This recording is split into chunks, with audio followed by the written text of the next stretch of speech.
Good evening, folks, and welcome to another edition of An Hour with Bob. Here we are, the day before the last day of summer. Fall begins tomorrow. This is being taped on September 22nd.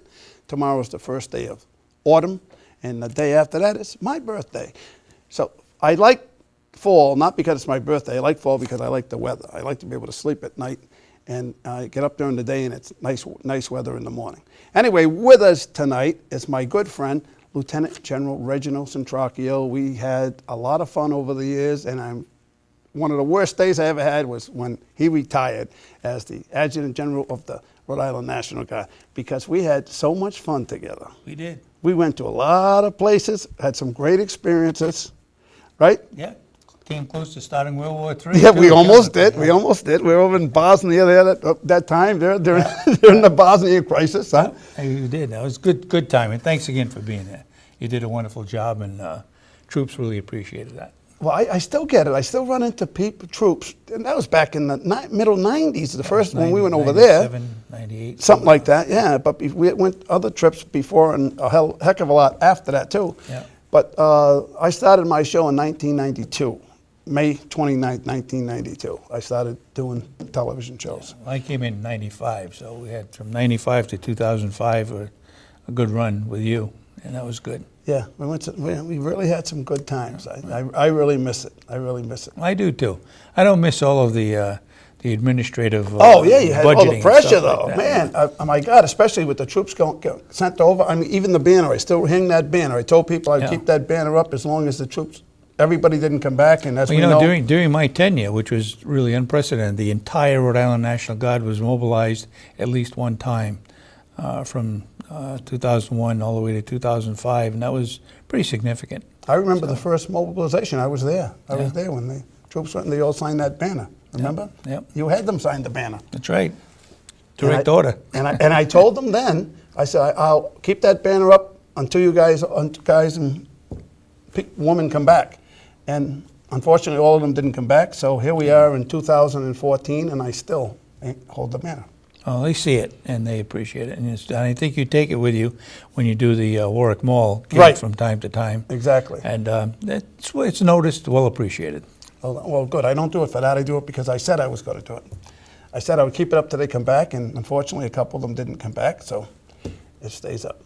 Anyway, I brought you here tonight because of what happened in the Cape, Cape Cod, the military base down the Cape.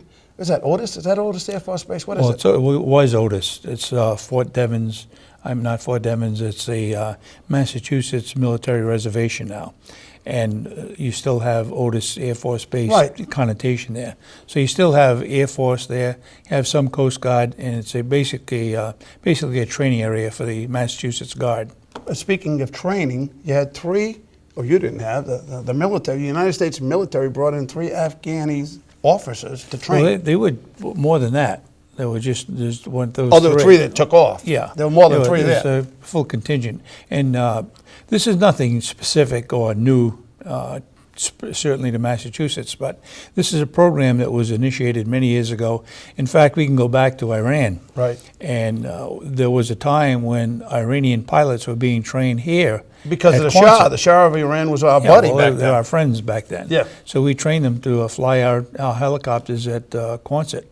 And even now, as we speak, we're training the Iraqi pilots to fly our C-130s. So you see how it's so dynamic. At the same time, these exercises that took place at Massachusetts is not unique to Massachusetts. It happens all over the world. Right.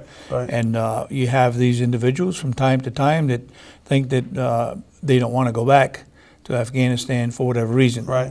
But we hope that's their reason. You're right, but that's what exactly what I was going to suggest. We need to be careful that there's some other motive. Ulterior motive, yes. And they're here testing the system perhaps, or maybe planting some future possibility.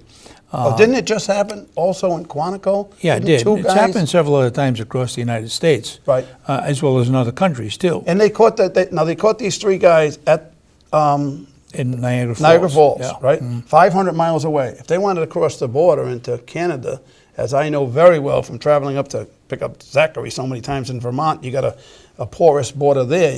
It's a heck of a lot closer than than Niagara Falls Well, or you even know- New Hampshire border. Why would they go over Well, that far? I think that I would lean toward a testing specific something. design.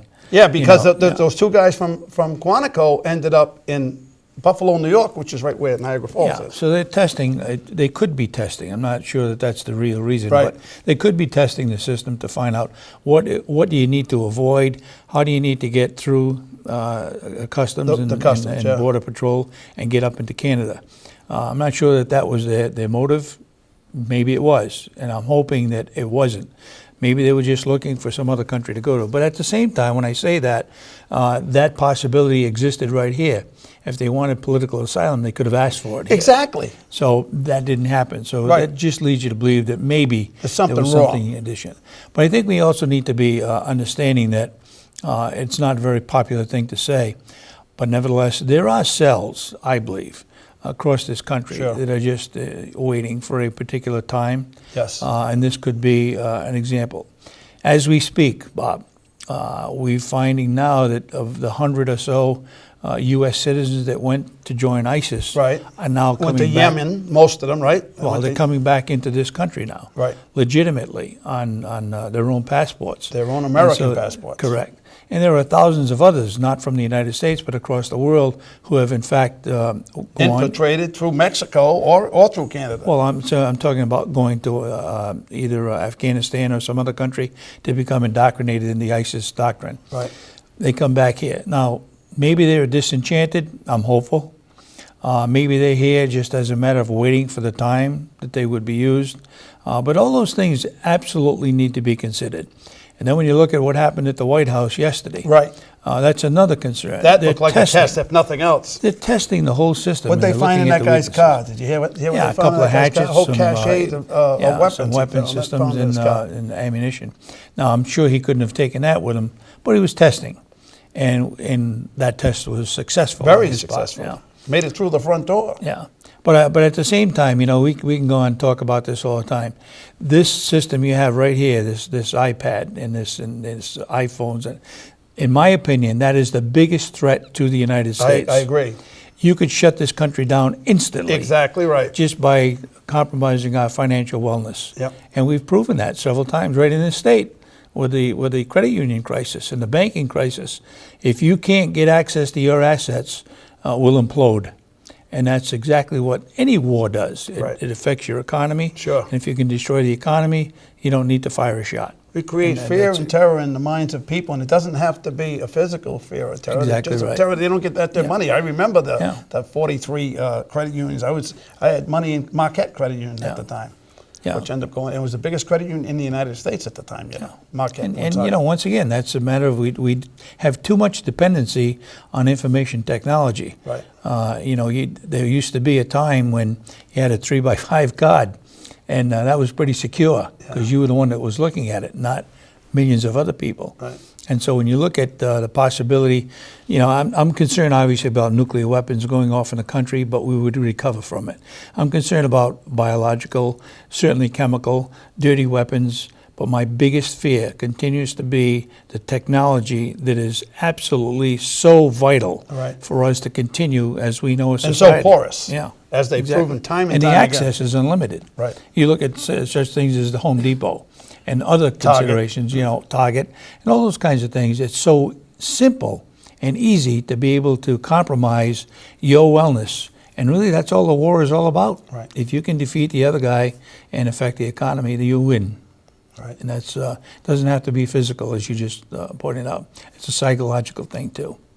All right. Well, you're leaving. You're going away. You're going to Europe, huh? Well, I don't want the entire state to know I was Oh, going. you're going. but- Someday you're going to yeah, Europe. yeah. Oh, no, you didn't know that? You're leaving the country. You're not coming back. Yeah, you never know. But I'm looking forward to a nice vacation that we have coming up. Well, And, you have a safe trip because I know you got to go, and I know you got a lot of things to clear up. Bob, always good before. to be here. I got to have you back when you got more time. All right? Okay, I will. I'm going to show you a clip. We got a great clip from the Cumberland Little League baseball team who put us on the map. These kids really put us on the map, and it was amazing. They went to the very last game the United States played before they got knocked off, and they only got beat by 1 run. They got beat. John, you got that clip? they got beat by the one run by a team that ended up representing the United States. Against. Hi, my name is John Bilal. I play second base, and my favorite baseball player is Robinson Cano. Hi, my name is Trey Bork, and my favorite baseball player is Hanley Ramirez. Hi, my name is Nick Croto. My favorite baseball player is Matt Rockefeller. Hi, my name is CJ DeVoe, and my favorite player is Matt Rockefeller. Hi, my name is Addison Kopak, and my favorite player is Matt Rockefeller. My name is Mason Matos, and my favorite player is Mike Trout.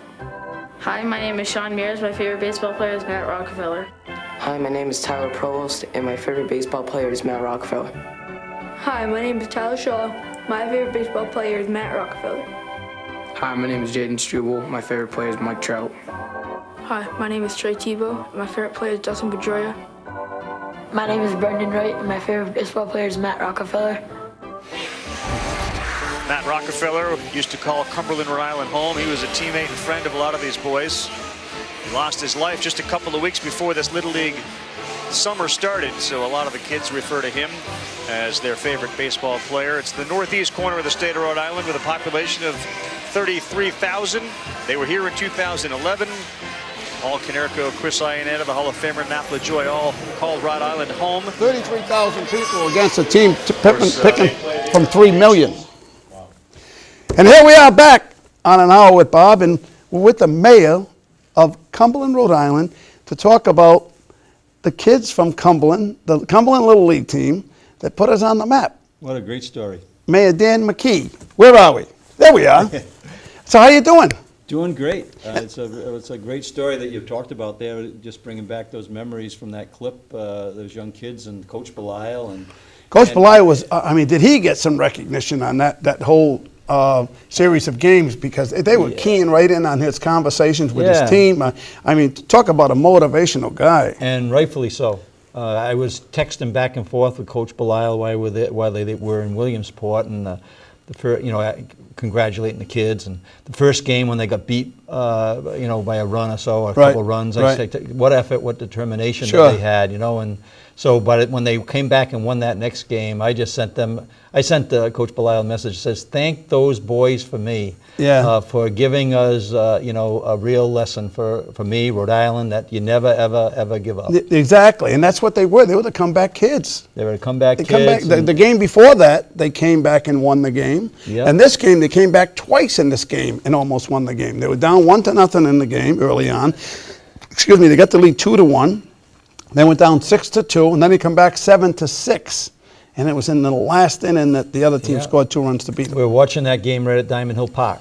So they had a nice 10, 12-foot screen that Cox Cable put up, and the community came out and they were cheering, and that was a really great game as well. And to go against with the best team from Chicago, that was not an easy task, and those kids did very well. Well, when you think about it, what do you got, 33,000 people in Cumberland? 33,000. 33,000. Yep. The team that you played against has, 2.7 million or something like that? They got a lot of people. A lot of people to choose from. Yes. So they have a bigger, it's like these big football conferences and these big giants in the football, in the A division, like Michigan and Florida State and USC. Well, they got 60, 80,000 enrollees to pick a football team from. So that's why they're so big and so good compared to some of these little schools like a Bryant College. But so when a little a town of 33,000 competes against a city is 3 times the size of the state of Rhode Island, that's pretty amazing. It is amazing, and what's even more amazing, I think, is that's the second time in 3 years that they've been there. Exactly. So it gives a lot of hope to Rhode Island that we can be the very best at things. Yeah, and let's hope we are this year. Now you're running, it's no secret, you're running for Lieutenant Governor. Yeah. As I did years ago, 4 years ago. And congratulations already, because you won the primary, considered the underdog in the primary. And you not only won the primary, you won pretty handily in the primary. Yeah, so we're very, very excited about the prospects for November, Bob. And I've campaigned on a very simple message that not unlike the Little Leaguers that we just talked about, we're for a better Rhode Island. And for me, what a better Rhode Island means is a better economy, better job opportunities and better education. And I think that because of my record and how well we've done in Cumberland over the number of years that I've been mayor for 12 years, that message really did resonate. And people are looking for a change, and they really want to see the prospect of getting better. Well, I saw that. I saw that. As it turns out, we didn't know each other a month ago, Yep, right? that's right. And I approached you because I saw you to be the candidate I wanted to see as a lieutenant governor, and maybe even further sometime down the road, because I saw your record in Cumberland, and I also saw how you operate. You're a real guy. You're from Cumberland, right? Come from Cumberland our whole lives, and you're an athlete from Cumberland. In fact, my brother Kevin said he played against you in basketball. Is that right? Yeah. Oh yes, Yeah. I played basketball. I did play Little League baseball way back in the day. You did, for huh? the Red Sox. Back down the Berkeley Red Sox, down in right near where the Boys and Girls Club is right now, that my dad started. Wow. So yeah, our roots are in Cumberland. And your dad was in the oil business? My dad's oil business, McKee Brothers Oil. We've been in business for going on almost 100 years now. My grandfather started. You look pretty good. I know, I do. Thank you. My grandfather started as an ice business. And, no kidding, yeah. And a kerosene, and then my dad took it over when his two brothers came back from World War II, and they started to develop the business during that time frame. The greatest generation, and my dad taught us a lot of great lessons. He started the Boys Club in town. Him and John Poddington, who I knew John Poddington. John Poddington, very friendly with my mother growing up. Yeah, my mother was born in Cumberland. Yeah, well, Dukas. John and my dad were two real big influences on my life, and I was president of the Boys and Girls Club in the early 80s and helped start the endowment fund, because that's what was the next step, similar to the Pawtucket Boys Club, right, the Boys and Girls Club. And I was the president.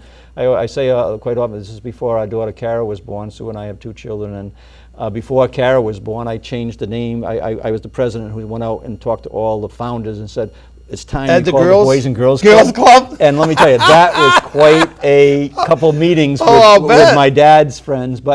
But that was the thing to do. I'll bet. So yeah, that's my contribution, is the endowment fund and the change in the name of the Boys and Girls Club. So I was the board member there for a lot of years, and then when our kids were born and we started raising our family, our son Matt and daughter Kara, I left the boardroom and went into coaching, just like you did. And another thing we have in common, we both have sons named Matthew. There you go.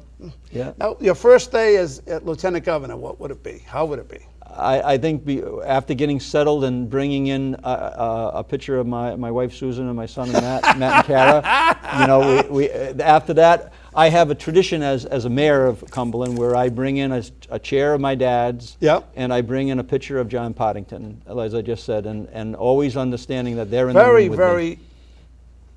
I mean, just a great guy, John Poddington. Yes. I mean, I knew him myself. He was a top-notch guy. Top-notch guy. So the first thing I would do is what I've done I would spend every day, just like I have in Cumberland, trying to make Cumberland a better place to live, try to make the state of Rhode Island a place people want to live. And I would bring in all the municipal leaders that I've worked with in a very organic group of municipal leaders and mayors throughout mayors and you're friendly with him, because I was with you. I ran into a few of them. They're very and supportive. I could see it was genuine. Yes, Mayor Lombardi and Mayor Policina, and then I've worked with Mayor Grebian, and I've done some fantastic things as a group. So as you pointed out before, we have 33,000 people in our town, 34,000. Not quite enough to influence buying power. So, but when you put 300,000-400,000 people around the table in terms of regional strategy, consolidation efforts, one thing that we're very proud of is that we were able to renegotiate our pricing for our health insurance and save a community like Johnston $500,000 a year. Just by joining forces. By joining forces, just putting enough leadership around the table, all trying to do something to help their town, but to help the other communities in the state of Rhode Island.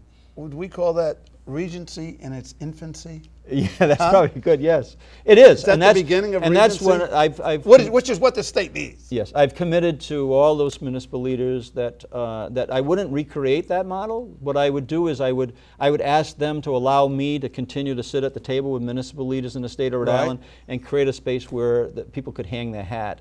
The municipal leaders, for the benefit of the taxpayers of the people who live in our communities, and they're all very excited about doing that. And that'd be the first first call is to bring in the municipal leaders, ask them again allow me to continue to be involved with that great group of leaders, and then and do something out of that Lieutenant Governor's office. So that'd be the first call I would make after I did my pitches. Pitches. Yes. Now I see you.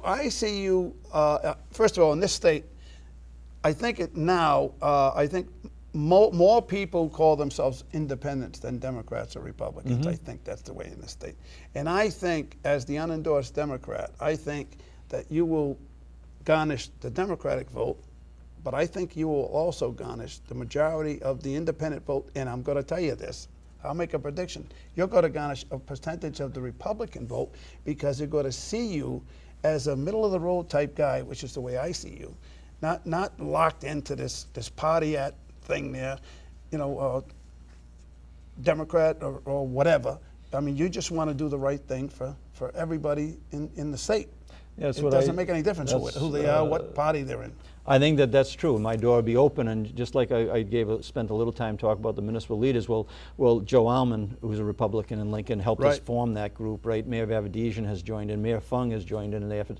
So once the election, 3 Republicans. Once the election is over, we're trying to create a state that people want to live in, and I think that the Rhode Island is really primed to reset itself, and I would love to be a part of that as Lieutenant Governor. And this has been the knock on the Lieutenant Governor's office. Something that I wanted to change also is to do more in the Lieutenant Governor's office, because you have that freedom to do things that you can't do in other offices. You can change, you can make effective changes because you have no real defined duties other than wait for the governor.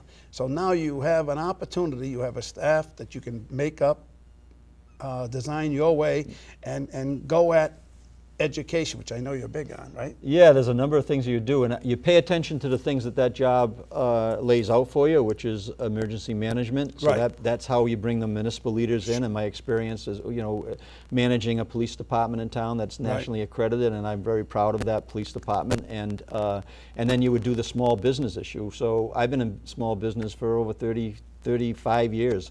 Working with payrolls and challenging you. And just before you were talking to the general about the Marquette Credit Union, we were in business in Woonsocket when that happened, and our revenue dropped by 50%. 50% in 18 months, Bob. So you don't buy that experience, as you know. So and you don't survive from that usually. We did, but it was not easy, and it takes a great deal of perseverance, just like our Little League kids, and that's something I bring to the table, because there's a small business advocacy there. And what I did as mayor, and I tell the story about when I first became mayor of Cumberland, we had a 5-point downgrade on our bond rating, down the junk bond. And so what I did is I made sure I went to New York City, and I met with Moody's individually with our financial consultants, and I said to them, teach me, tell me what we're supposed to be doing to get those upgrades.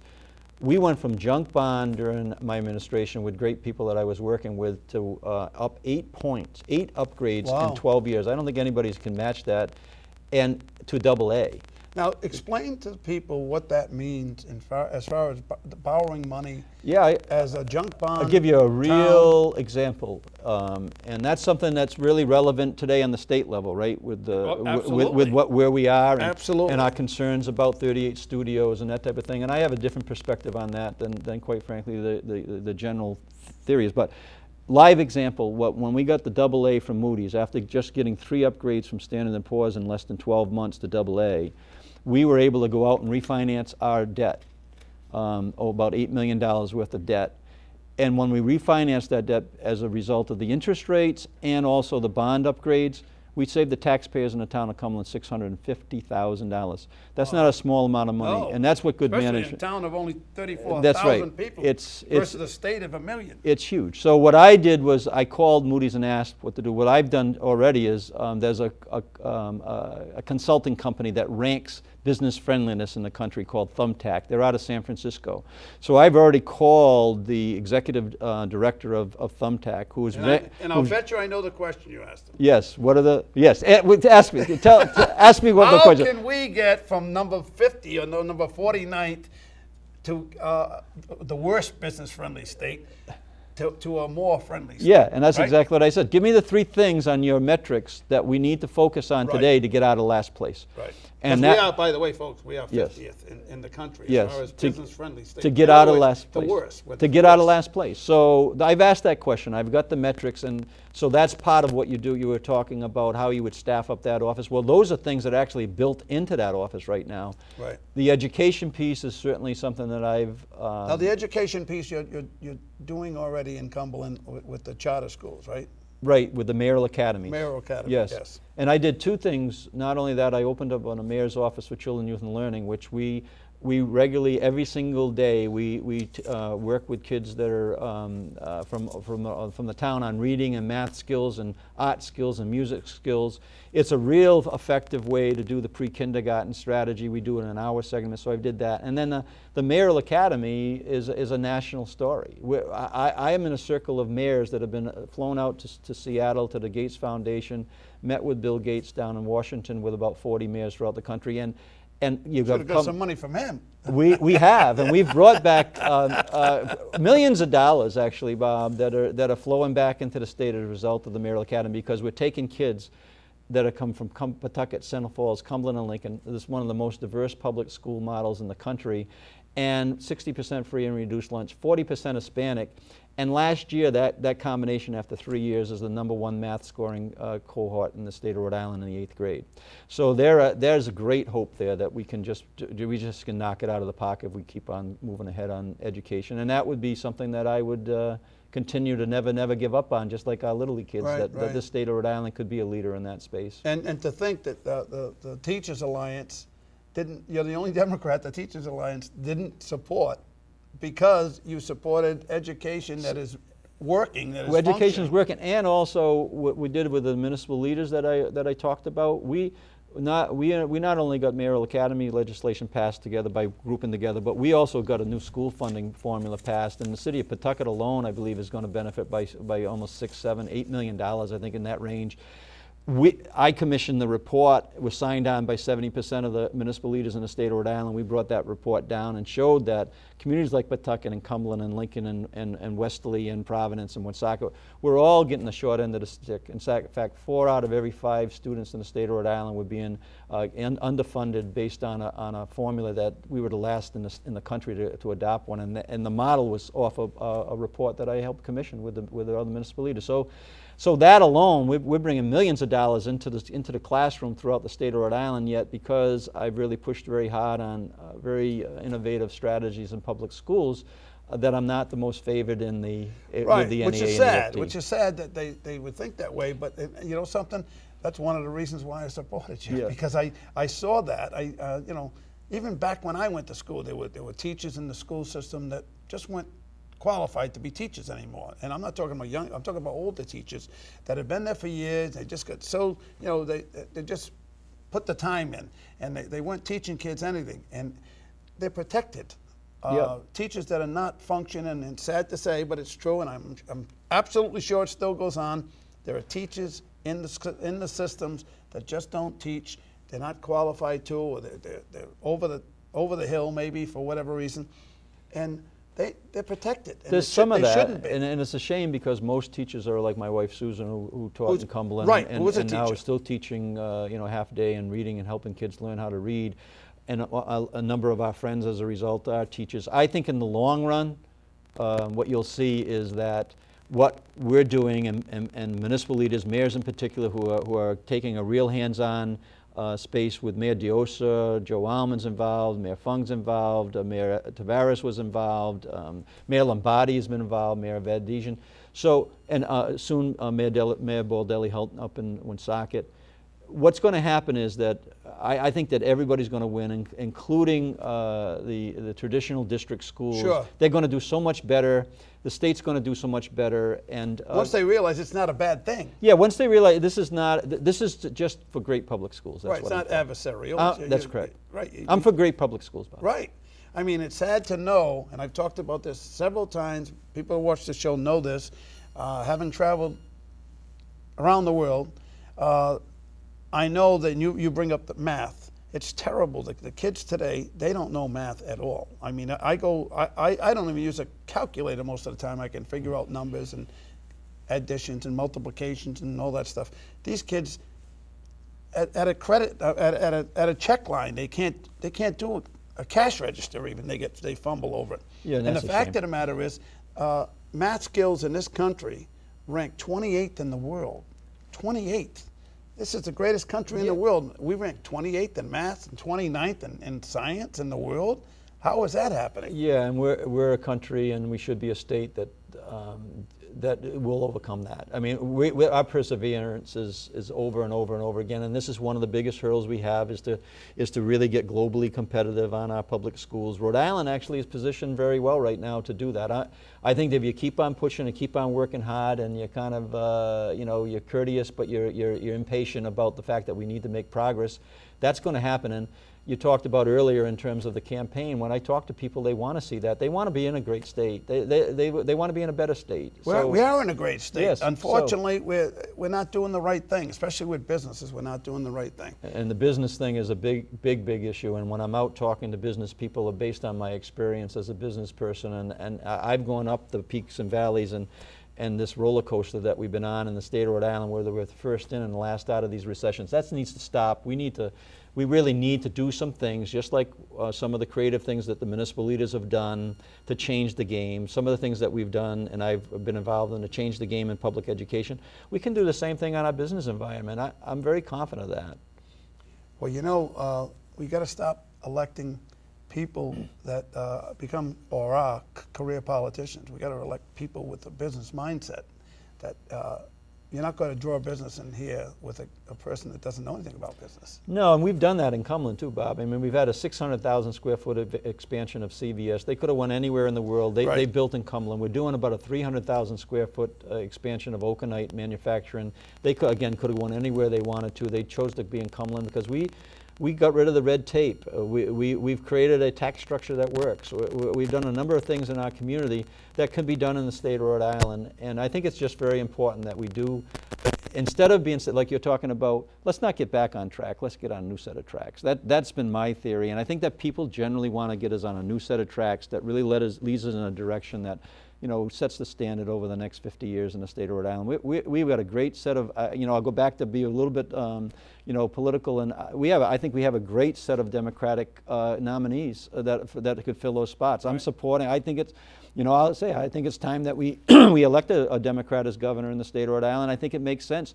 Let's get on a new set of tracks. I think that myself believe that to be true, and I think that some of the people all the people that I'm working with right now, it could be a new day in the state of Rhode Island, and I'm looking forward to November 5th, I think it is. What's the date? November 4th, is it? I think it's November 4th. November 4th. You better know the date. Yeah, November 4th. I don't want them to vote me on November 5th. Vote for me on November 4th. You're better off having a date early than a day that's late, right. right? Yeah, that's right. Well, we're going to talk about nonprofit in a minute, but I want to show, I got these clips because I was so happy about the Cumberland Little League. Yes, I want to show a couple of clips. We got the score when they were down 1-0. Oh, nice. The Cumberland Little League. You got that, John?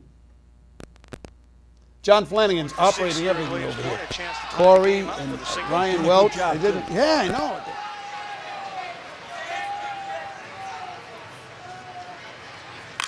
Back up the middle, it gets through. C.J. DeVoke is being sent home. The single ties it, 1-1, down to third base, and safe at third as the ball gets away. 2-1, and all the way to third base goes Trobost. Single and an RBI, then the error brings in the second run. Well, everybody was in the right position for Chicago. DJ Butler throws the ball high, misses the cutoff man. So the runner at second base, you can see him go to third base. Third baseman's in perfect position. But Joshua Houston tries to apply the tag before the ball gets there. And that allows another runner to score. Watch out. That's called buzzing the tower right there. Sean Mears is up. Tyler Provost ended all the way up on third base. I had the chills watching that game. I did too. And when I was going around the state at the time campaigning, I didn't mention them in a couple places. And when I didn't mention them, they put me back up and they wanted to talk about the Cumberland Little League. So it wasn't just Cumberland that was excited about it. It was the entire state of Rhode Island was vibrating. No, it was more than the entire state. I think it was the entire East Coast at the very least. I think you're right. They really, really get into it. And then the kid, Trey Trey Tebow. Yes, oh yes. They were calling oh yeah. Trey Ball and Tebow. Oh yes. The kid at one time was what, 6 for 6? Oh yes. He had 2 home runs and 2 or 3 doubles, and he wasn't even a starter on the team. He was off the bench. We were at One Menden Road, which is one of our high rises in the town of Cumberland, and, his grandmother was there, so proud. And then we went to another one in Pawtucket, another high rise, and there was another family member of that young man, and they were beaming. Well, his grandfather went to school with me at Pawtucket West High School. Is that right? Yeah. I knew the grandfather, so and I knew his father a little bit. I didn't really know his father, but I met his father a couple of times. Yeah, we have a lot of pride in our own, don't we? Yeah. Yeah, that brings out a lot of good spirit. And it was amazing. You know something? Show that clip it's only a very short clip. It's a clip about the coach. It's Belial, the 3rd clip. John's going crazy, get madder by the second with me. Coach Belial.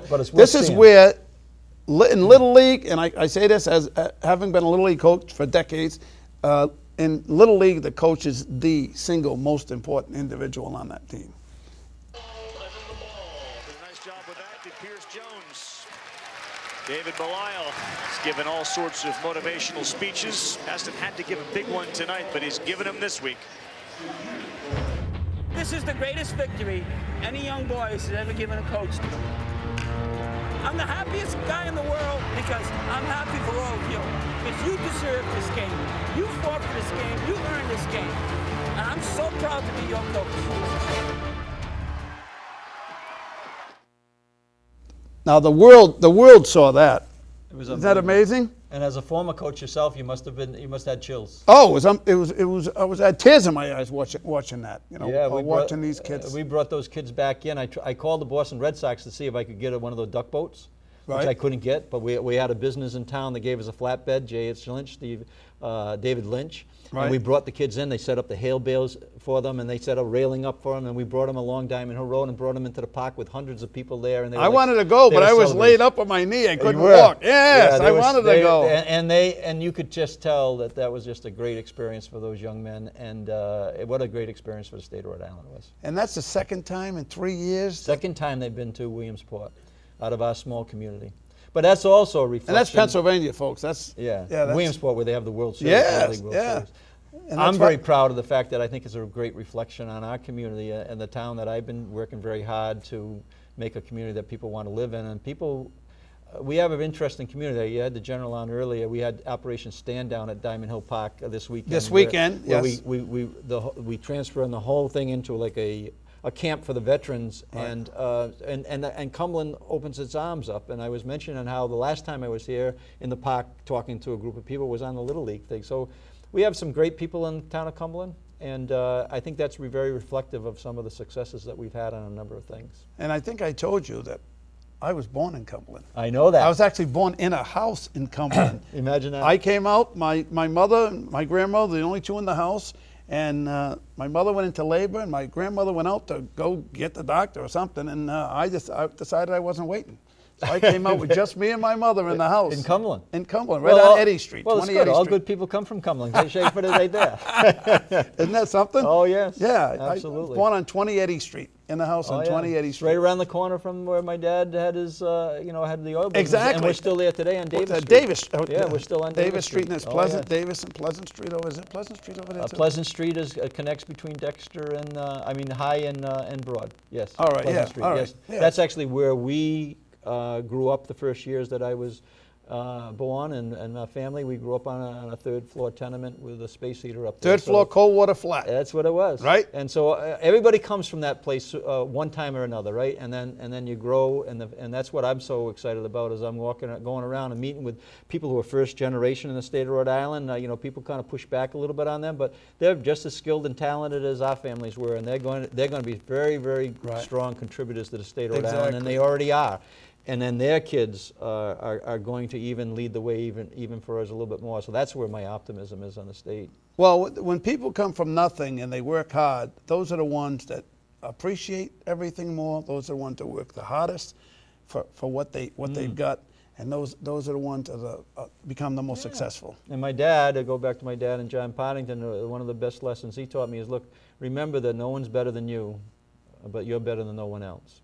And so if you exactly if you, what if you I've step always into said that in a different way, by the way. If you step into a discussion like that, heck, I can show up here on Bob's show, right? Bob's Big Adventure, and feel as though that I'm okay. I'm I'm no better. Oh, than you're you more are, than okay. But you're no better than me. You're more than okay there. But yeah, so those Dan are the Mckee. lessons. Those are the lessons that you drive home, and I think it's really exciting that.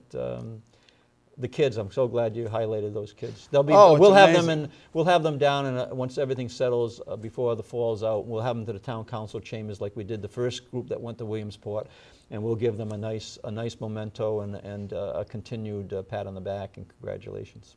You know what I want to show before the mayor leaves? Not yet, but I want to show the last clip. All right. The Tebow clip. Not yet, though. Not yet. Yes. All right, John?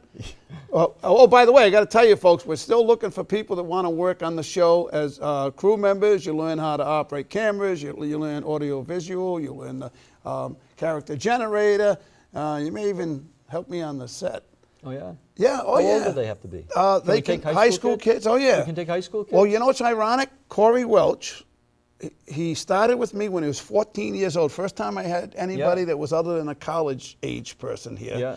But his mother really, she says the kid's not doing well in school, and he's having all these problems. And I ended up putting him on the set. Yeah. He's been with me. He's 25 or 26 now, and you know where he works? He works for Channel 12. Is that right? Yeah, he works on the road show, and he works late night. He's the one that goes out and gets the videos at night.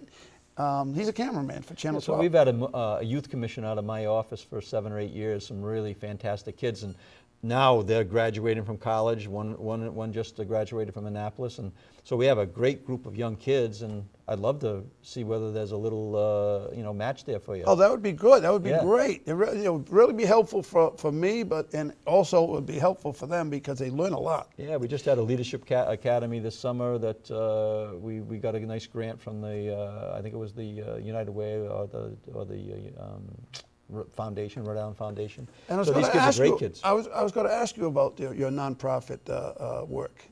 Yeah, we talked a little bit about it with the Boys Club. My dad started the Boys and Girls Club. I've been president of the Boys and Girls Club down in Cumberland. I've been working, and what I'm most proud of, is, besides my dad founding that club with John Poddington in the mid-50s, opened up on my birthday, by the way, when I was 5 years old, in 1956.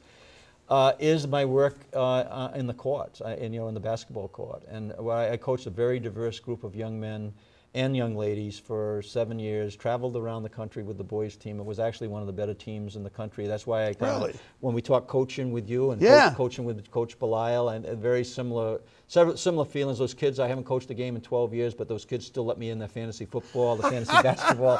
They're over in my house. But a diverse group of kids. So we were like a United Nations on wheels. And what I learned by that was just phenomenal. Bringing kids that, from all communities. We had a Laotian kid, we had a Jewish Cuban kid, we had the black kids, the community, we had the Puerto Rican kid, we had the Irish kid, and my son Matt. And what they learned on that journey was they both sides of the coin learned an awful lot. And that's actually the model that we used in the Mayoral Academy, the Blackstone Valley Prep, or the Mayoral Academy of the state of Rhode Island. It's intentionally diverse. That's our strength in the state of Rhode Island, is our diversity. And once we really embrace that completely, the state has no limits. Well, in our state, and it shows that we do have a lot of character, because 2 of the last 3 Amazing Race winners, my favorite show on television, Amazing Race, were from Rhode Island. Is that right? Yeah. 2 of the last 3. The 2 brothers from Barrington. Yeah. And then last year, a woman that's been on the show several times over the years, Amy Diaz.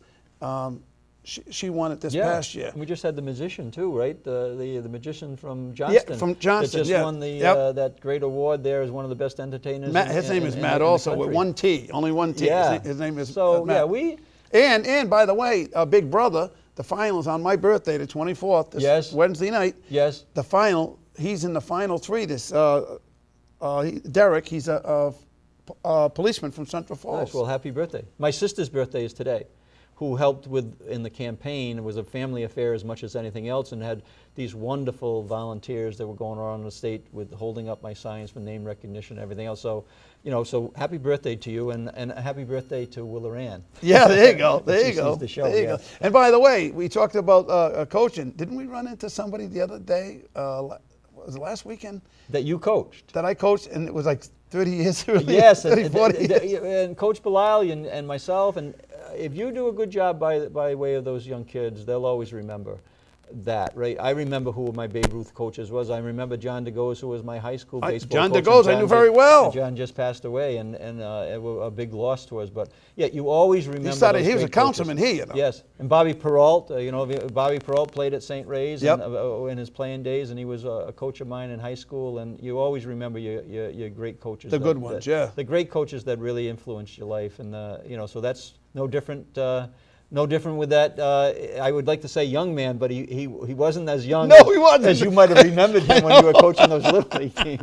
But he remembered you. He sure did. That was funny. That was funny. But it makes you feel good that you had that influence. He kind of said you were kind of like a drill sergeant. Didn't he? If I remember right, well, I was a little tough. He was kind of like a drill sergeant with those kids. Yeah. I don't think I was as tough with the kids as that. But everybody we has got the results. Style. We got the results. Exactly. Got the style and got the respect. You make them believe. Exactly. That's part of your job, is to make them believe that they can achieve some wonderful things, and that's what my experience, anyways, with my coaching there. That's probably the thing that taught me the most. I mean, I learned more in that court. That's why I announced my my candidacy for lieutenant governor in a gym in Providence that I coached hundreds of games with very diverse group of people, and that was my backdrop. And I said there, I learned more in between those lines of those courts than I did in the time that I got a degree from the Kennedy School up at Harvard. So, and I think that is true. Those real life experiences are so important to you. Well, we're going to end this note in this meeting tonight. Yes. Most of an hour with Bob, with Mayor Dan Mckee, Democratic candidate for lieutenant governor. We're going to end this on a high note with the Cumberland Little League, and we're going to see our boy.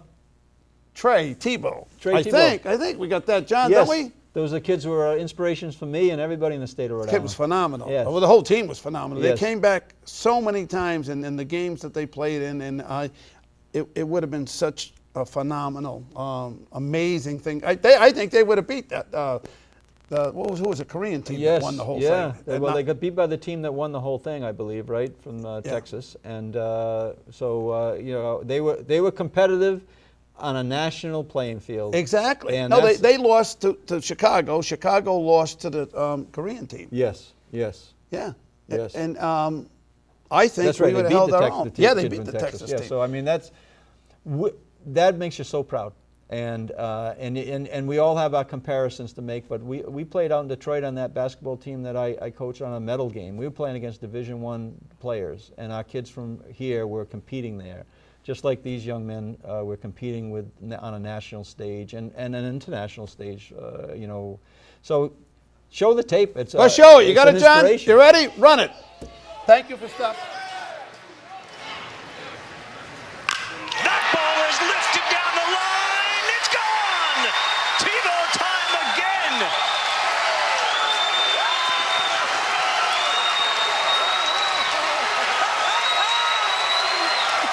You are something special, kid.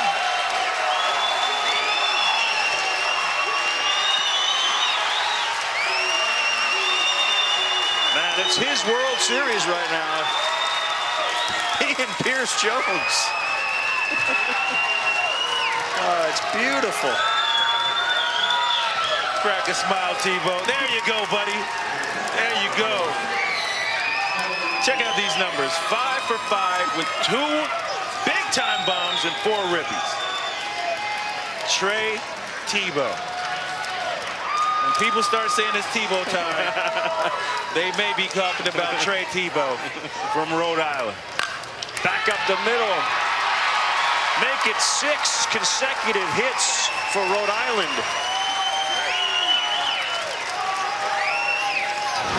Trey Tebow is not going to get fooled and not going to get cheated. You can see a flat swing on the ball up in the zone, stays inside of it, hits it down the left field line. Coach Belisle loves it, and I'm sure Mama is jumping up in the stands. Oh yeah. Now that gave me the chills to see that. That was fantastic. Wasn't it great? They ended up losing that game. the Chicago team ended up scoring 2 runs in the last inning and ended up beating them 8-7.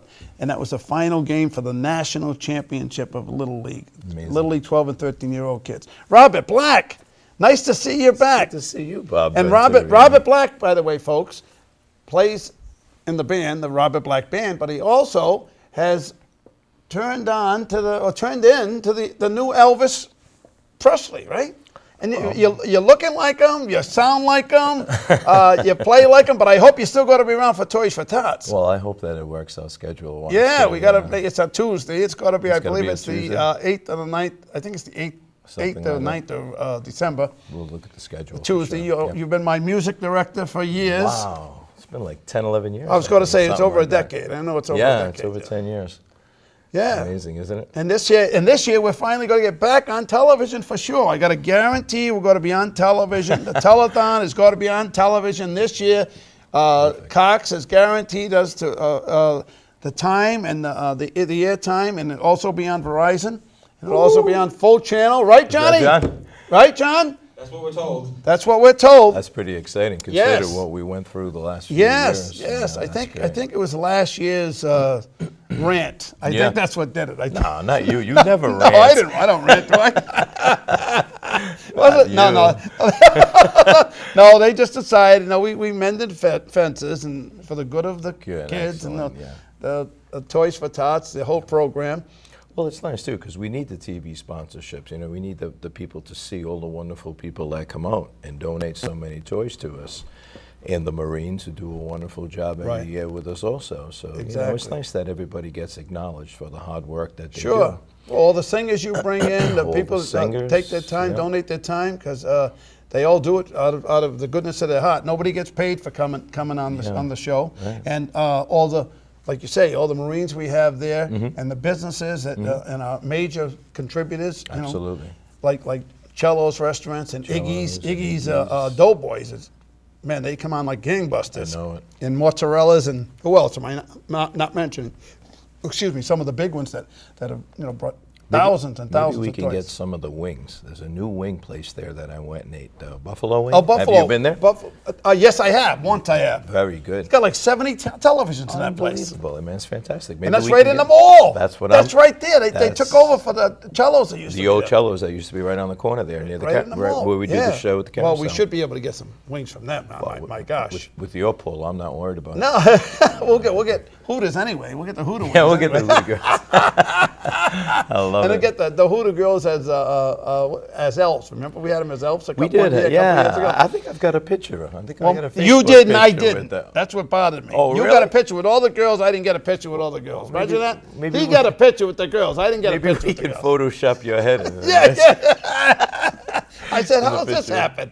How does this happen? I was just fortunate that Linda was there to take the picture of my girlfriend because she's always camera ready. So she just happened to be on the spot.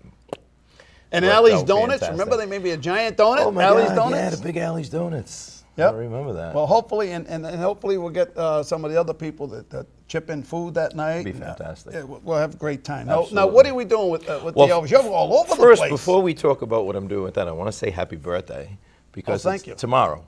Actually, Wednesday, the 24th. Oh, I'm sorry. Okay, today's Monday. I'm a Libra. I lose track of days. I'm not on the cusp. I'm right next to the cusp. You're next to it. All right, so happy birthday. Anyway, we're doing fantastic with the Elvis. It's been a wonderful experience traveling state to state. Yeah, you're going all over too. All over the place. You've been out the Midwest, so you've been all over. I was up in New York and almost in Montreal last weekend. Still doing, Rhode Island and places, and going up to New Hampshire this weekend. It's been a lot of fun, putting a lot of miles on the car. Right. But meeting some really great people, and it's been a wonderful experience. And you've done some private gigs out a good distance away too, right? Yeah, well, in this line of work, you have to go where the party is. Right. It would be nice to say I live in Rhode Island and I would like to do all Rhode Island parties, but it doesn't work that way, For parties out in a different state, you got to go where the party is. So sometimes I drive 5 or 6 hours just to do an hour show. Well, what's with the outfits? How many outfits you got now? I got a lot of outfits. I know you do, because I see them. I got a lot of outfits. They're great. I always make a joke. I want people to know I'm a regular guy who really enjoys what I do. Yes. And when I do the shows, I always say that I might wear a jumpsuit for a living. Well, some of my friends do, and but they're orange with a number on them, So I would rather have the ones I have with my embellishments. Instead. Right? Yeah. The embroidery or whatever it is. No, it's actually it's all pretty flashy. I actually get them done. I'm sponsored by Pro Elvis Jumpsuit out of British Columbia. No kidding. There's two major companies which make the suits because they're all exact replicas, and one is Pro Elvis in British Columbia.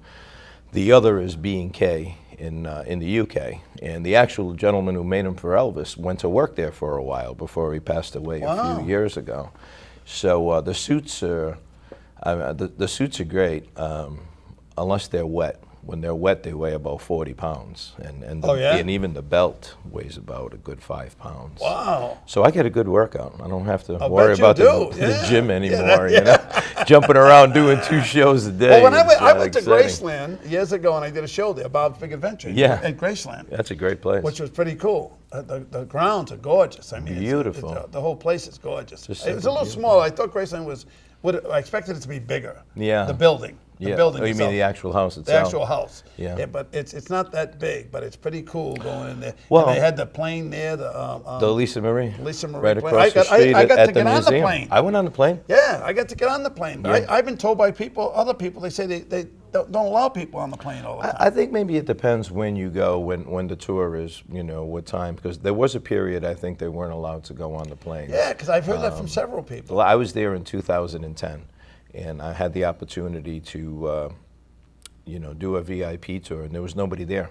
The security people had said, we've never seen a day like this in this particular house. I mean, there's usually thousands of people. And I've got a YouTube video I'm going to send you a link to take a look at. Yeah. Linda took all the pictures, and I put an Elvis song to it.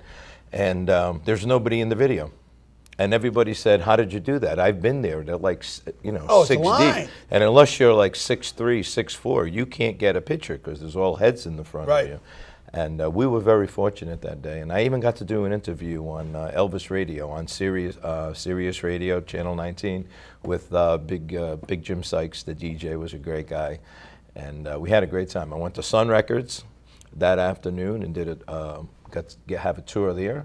And then I had an opportunity to go to Beale Street in the evening and sing at B.B. King's.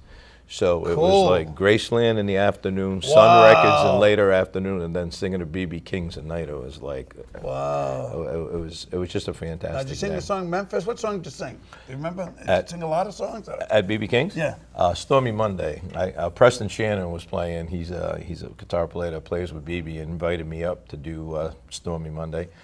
And great band. I mean, I just had such a wonderful time. It was just a great trip, and it was all Linda's idea. It really was. I was just going to say, Linda's got to having a ball with this. She's loving it. She's working for me now. She's been working with me the last year, and she does all my makeup and hair and the suits and the whole thing.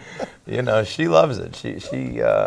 She loves, driving around with me and meeting all the people, and she's very good at marketing. No doubt about that. Thank God she's my right-hand person. Without her, my job would be very difficult. I remember when you guys first met. That's right. Yeah, it's been like almost 6 years ago. Yeah. And wow, how cool is that? Very cool. Yeah. Man. So where are you playing? Quick, where are you playing? Jesus, I'm in North Providence tomorrow, Newport Grand Thursday, and then I go up to New Hampshire for the weekend. Wow. Well, I'll come back to the Radisson on Saturday, a private party, then go back up to New Hampshire. Oh, that's good. I'm glad you're doing well with it. Thank you so much for having me. I'm glad you're doing well with everything. Thank you. And I'm glad to see you're out of, out and walking around 82 again. days. 82 days later. 81 days too long. Yeah, there you go. Well, thank you, folks. Thank you for spending an hour with Bob, and I'll see you in a couple weeks.